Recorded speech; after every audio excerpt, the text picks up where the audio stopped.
그 시절 방위들에게도 문선대라는 게 있었습니다. 그리고 대한민국엔 두 종류의 문선대가 있었죠.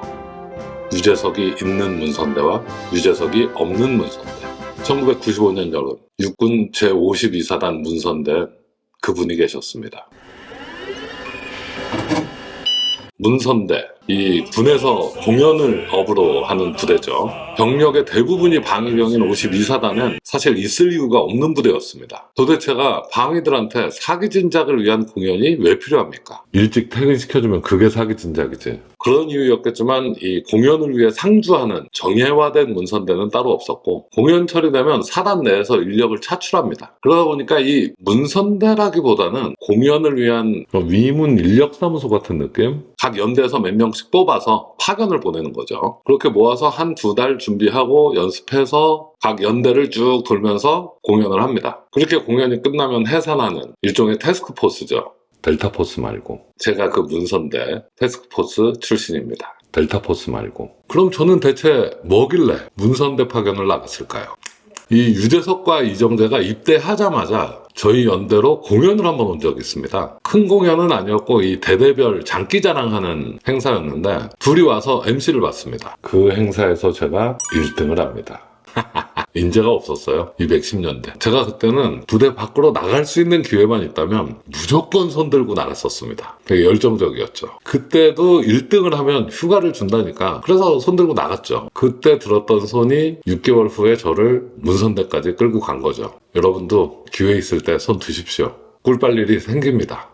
아니면 말고. 아무튼 허접한 문선대라도 심사는 봐야 될 거 아니에요. 오디션이죠. 제 인생 최초의 오디션을 봅니다. 어서와.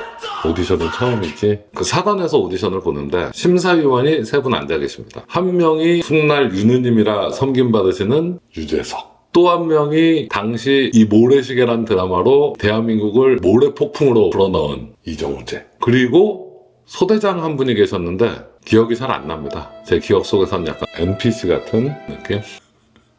사람은 좋았어. 그 오디션에 한 20명 정도가 왔는데 그 당시 흔하디 흔한 맹구 흉내 하늘에서 눈이 내려와요 맹구 흉내를 내던 참가자부터 오산 나이트클럽 DJ를 하던 참가자까지 굉장히 헐렁하고 다양한 사람들이 왔었죠. 저는 노래 한 곡 부르고 붙었습니다. 그 잘 부르는 노래 말고 그냥 웃긴 거 60년대 노래 뭐 이런 거 있잖아요. 결과적으로는 노래 부르는 사람은 필요가 없었어요. 노래는 초대 가수가 불러야지. 그러니까 이게 뭘 시킬지는 모르겠고 웃겼으니까 일단 뽑자 한 것 같아요. 영화로 치자면 시나리오도 없는데 캐스팅부터 한 거지. 사실 그때까지 저는 그닥 선발되고 싶은 마음은 없었습니다. 왜냐면 이 사단 본부까지 출퇴근하기가 너무 멀고 험했어. 몰랐으니까. 문선대란 곳이 그렇게 젖과 꿀이 흐르는 곳인지 몰랐으니까. 거기 모인 인원들이 부대가 다 다르잖아요. 그때는 부대가 다르면 계급 같은 거 그냥 무시하고 그냥 서로 아저씨라고 불렀어요. 우리는 이름 뒤에 쓰자를 붙여서 불렀어요. 재석. 누가 시작한 건지는 기억이 안 나는데 정재스. 자연스럽게 그렇게 불렀습니다. 도스. 재석스랑 정재스는 사단 행정반 소속이었어요. 그 둘이 동기였는데 94년 12월 군번이죠. 진정한 마지막 방위. 95년 1월부터 이 방위병 제도가 없어지거든요. 그럼 이 양반들은 후임이 없는 거야. 영영. 18개월 동안. 군생활 내내 후임이 없어. 안타까웠죠. 제가 그때가 아니면 언제 그들을 안타까워 해보겠어요. 참 귀한 경험이었다. 아무튼 그 둘은 문선대 업무 말고도 행정반 업무가 되게 많았던 걸로 기억합니다. 그래서 오전에는 얼굴 보기가 쉽지 않았어요. 반면에 저를 포함한 마지막 인력은 업무는커녕 내무반도 없습니다. 그냥 필승관을 내줍니다. 대강닥이죠. 그럼 거기서 뭐 하겠어요? 그때가 늦여름이었는데 필승관이 또 시원하잖아. 그냥 퍼져 자다가 시간 되면 가서 점심 먹고 밥 먹고 나면 그제서야 재석스와 정재스가 합류합니다. 그럼 그때부터는 담배 피고 노가리 까고 퇴근할 때까지. 여기 안 왔으면 어쩔 뻔했냐고. 그러니까 애들은 모아놨지만 관리는 안 하는 천국이죠. 그런 시대였네요. 잘만 찾아보면 삐집고 들어가서 삐댈 수 있는 빈틈이 엄청 많았던 시대. 낭만의 시대죠. 그립네. 그리워.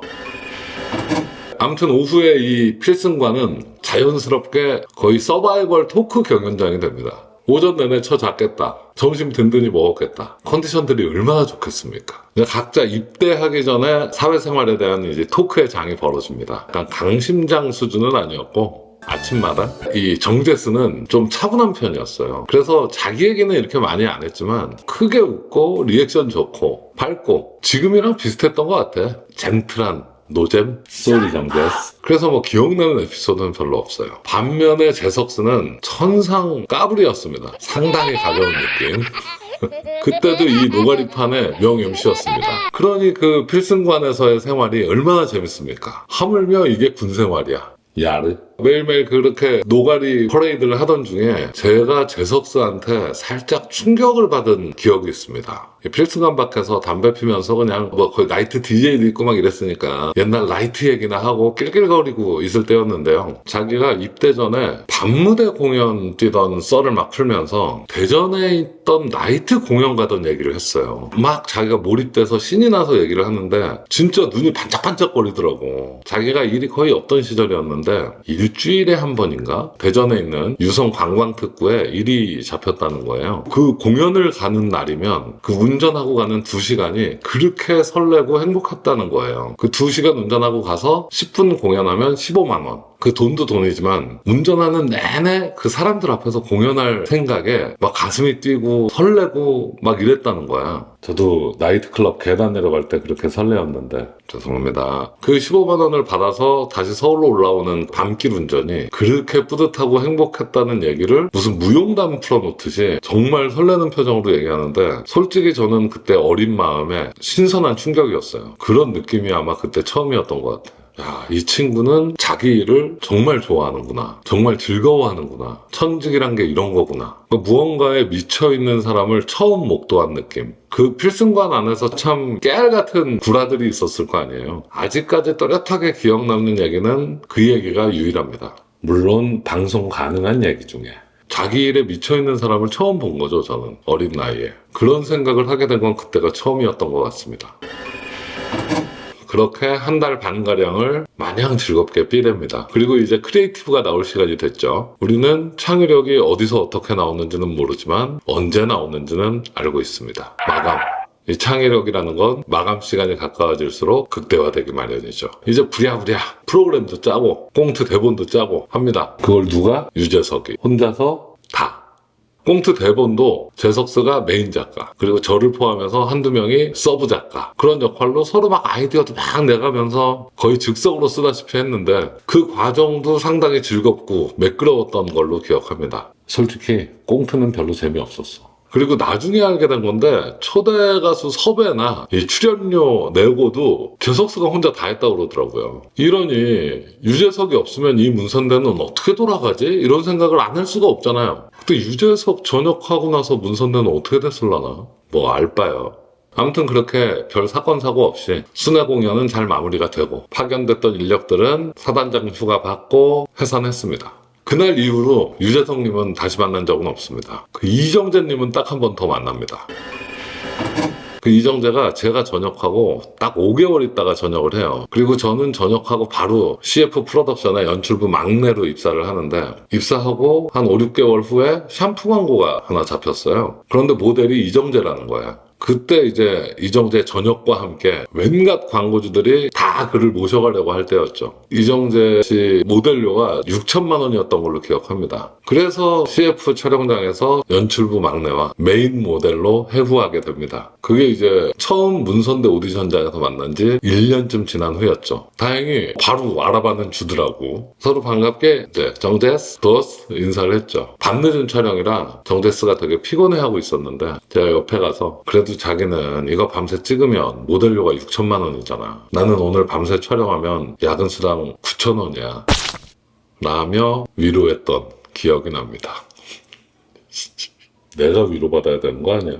6천만 원 대 9천 원. 그 간극이 좁혀지질 않네. 더 벌어졌나? 마침 그때 제가 손을 들었고 그 필승관은 참 시원했고 그 사람들이 참 헐렁했고 그래서 잠깐 이어졌던 시절 인연이었던 것 같습니다. 여러분도 손들 일 있으면 드세요. 그 다음 일은 알바요.